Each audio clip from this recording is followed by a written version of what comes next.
Du père Placide Tempels, Philosophie bantoue, chapitre 5, l'éthique bantoue, suite. 2. La base de la conscience du bien et du mal se rattache à la philosophie des bantous. Les bantous sont encore suffisamment primitifs pour pouvoir reconnaître le rapport qui existe entre les canons du droit et les règles de la morale et les principes de la philosophie.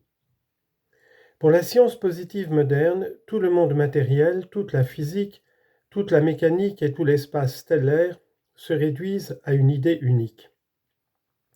Pour les primitifs, la suprême sagesse consiste à reconnaître dans l'univers, dont il n'exclut pas sottement et a priori le monde spirituel, une unité dans l'ordre des êtres.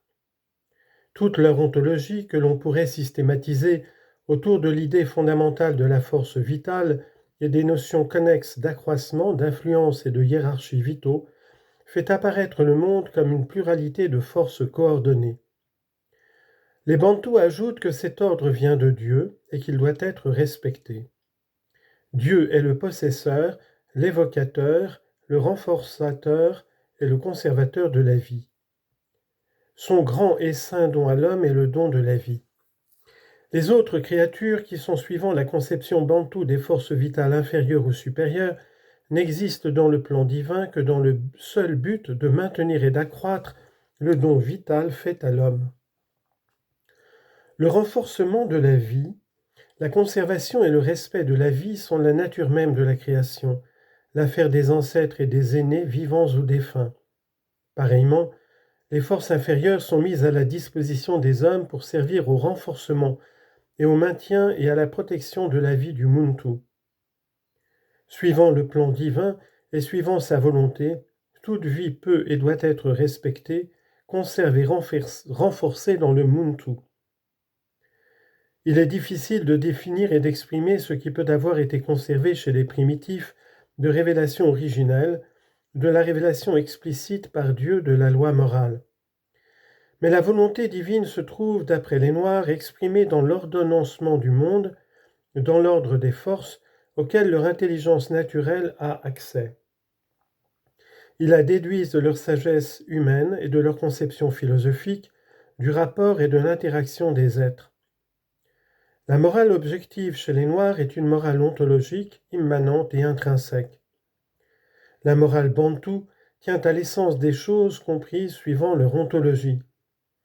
La connaissance d'un ordre naturel nécessaire des forces fait partie de la sagesse des primitifs. Nous pouvons en conclure qu'un acte en usage sera avant tout qualifié d'ontologiquement bon par les bantous et qu'il sera pour cela estimé moralement bon, et enfin, par voie de déduction, sera-t-il apprécié comme juridiquement juste. Les bantous n'ont en effet pas encore accédé à la subtilité qui permet à nos juristes de découvrir un droit positif affranchi de la philosophie. Nous avons exposé les normes du bien. À l'inverse, les normes du mal sont évidemment parallèles. Tout acte, tout comportement, toute attitude et toute habitude humaine qui attente à la force vitale ou à l'accroissement et à la hiérarchie du Muntu est mauvaise. La destruction de la vie est une atteinte au plan divin, et le Muntu sait que pareille destruction est avant tout un sacrilège ontologique, que c'est pour cela qu'il est immoral et par conséquent injuste. 3. Le droit positif des bantous cadre avec leur morale ontologique. De même que pour les bantous, c'est Muntu vivant qui est, de par les dispositions divines, la norme du droit ontologique ou du droit naturel, ainsi sera-t-il également la norme du droit positif. Nous pourrions d'ailleurs montrer avec la même rigueur logique que c'est l'Umuntu qui est la norme de la langue, de la grammaire, de la géographie, de toute la vie et de tout ce que la vie met en rapport avec le Muntu.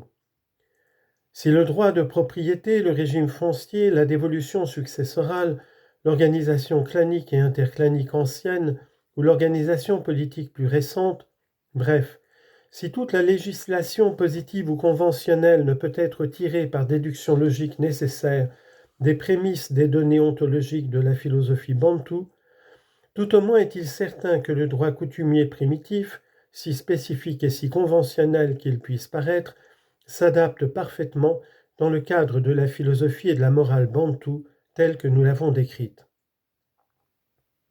Tout droit coutumier digne de ce nom, et qui soit du droit et non une tolérance de l'abus, est inspiré, animé et justifié du point de vue bantou par sa philosophie de la force vitale, de l'accroissement de l'influence et de la hiérarchie vitaux.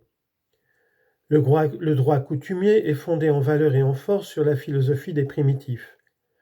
D'une part, la morale, c'est-à-dire le départ entre les actions humaines bonnes et mauvaises, suivant le critère de la volonté divine, ou suivant le critère de l'ordre naturel qui n'est que l'expression de cette volonté divine, et d'autre part le droit, c'est-à-dire le départ entre les actions bonnes ou mauvaises des hommes par rapport à leurs semblables, au clan, ou plus généralement par rapport à la société humaine, repose chez les Bantous sur un même fondement de principe et constitue un tout unique. Confère Possoz, éléments de droit nègre, page 30. La société humaine, dans son organisation, clanique ou politique, est en effet ordonnée également d'après les principes des forces vitales, de leur accroissement, de leur interaction et de leur hiérarchie. L'ordre social ne peut être fondé que sur l'ordre ontologique, et une organisation politique qui heurterait ce principe ne pourrait jamais être reconnue comme ordonnée suivant la mentalité bantoue. Que l'on se souvienne des difficultés insurmontables, de l'opposition irréductible des communautés indigènes chaque fois que l'autorité européenne, animée des meilleures intentions, mais méconnaissant la réalité de la morale et du droit bantou, tenta d'imposer une organisation politique violentant l'ordre ontologique de la hiérarchie bantoue.